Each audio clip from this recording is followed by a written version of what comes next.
လူ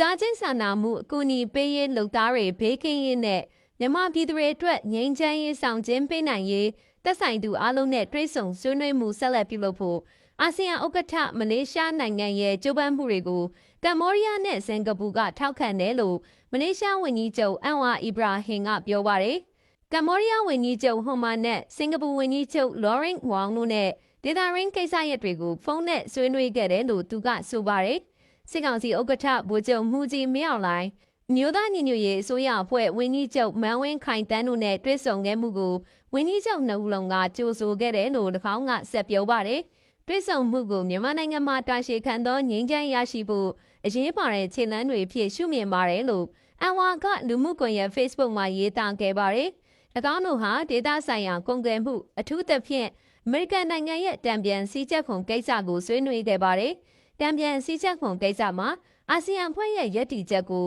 မလေးရှားနိုင်ငံကထုတ်ဖော်ပြောခဲ့ပြီးကုန်သွယ်ရေးမူဝါဒတွေကိုပြန်လည်သုံးသပ်ဖို့အမေရိကန်နိုင်ငံကိုတိုက်တွန်းခဲ့ပါတယ်လို့သူကဆိုပါတယ်။ချစ်ကြည်ရင်းနှီးမှုစိတ်ဓာတ်နဲ့အာဆီယံဗဟိုပြုမှုအခြေခံမှုကိုအခြေခံပြီးပူးရဲကြိုးပမ်းမှုဟာဒေသရင်းမှာငြိမ်းချမ်းရေးနဲ့ပြည်သူတွေအတွက်တာယာဝပြောမှုတွေအတွက်ဆောင်ကျဉ်ပေးဖို့ယုံကြည်ပါတယ်လို့၎င်းကပြောပါတယ်။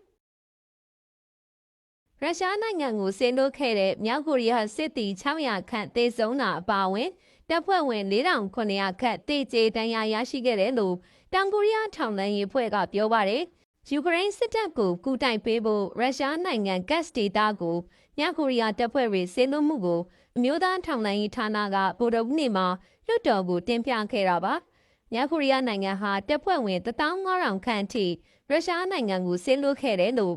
တောင်ကိုရီးယားထောက်လှမ်းရေးဌာနကတာဝန်ရှိသူတွေကိုကိုးကားပြီးလွှတ်တော်အမတ်တူကပြောပါတယ်။ကြာဆုံးစစ်သားတွေကိုကတ်စ်ဒေတာမှာမိသကြိုခဲ့ရပြီးဒဏ်ရာရစစ်သည်2000ခန့်ကိုဇန်နဝါရီလကနေမတ်လတွင်ဒေချောင်းသို့မဟုတ်ရထားနဲ့ပြုံယမ်းမြို့တော်ကိုလွှဲပြောင်းပေးခဲ့တယ်လို့သိရပါတယ်။မြောက်ကိုရီးယားတပ်ဖွဲ့တွေဟာ drone အသုံးပြုရာမှာပုံမှုကျွမ်းကျင်လာခဲ့ပြီးတိုက်ပွဲဝင်စွမ်းရည်တိတိကျကျတိုးတက်လာခဲ့တယ်လို့တောင်ကိုရီးယားထောက်လှမ်းရေးဌာနကဆိုပါတယ်။ရုရှားတပ်ဖွဲ့တွေကကတ်စ်ဒေတာရှိပိုင်နက်နယ်မြေတွေကိုပြန်လည်သိမ်းပိုက်ဖို့တိုက်ခိုက်မှုတွေအရှိန်မြင့်ပြီးနောက်ပြီးခဲ့တဲ့လတွေအတွင်းတိုက်ပွဲတွေလျော့နည်းလာခဲ့တယ်လို့တောင်ကိုရီးယားထောက်လှမ်းရေးဌာနကပြောပါတယ်။တပ်ဖွဲ့တွေဆင်းလို့မှုနဲ့လက်နက်တွေထောက်ပံ့မှုကြောင့်မြောက်ကိုရီးယားနိုင်ငံဟာရုရှားနိုင်ငံက drone တွေအင်အားပြင်းအီလက်ထရောနစ်စနစ်တွေနဲ့လေယာဉ်ပစ်ဒုံးကျည်တွေလက်ခံရရှိခဲ့တယ်လို့ယူဆရကြောင်းအစီရင်ခံစာကဖော်ပြပါတယ်။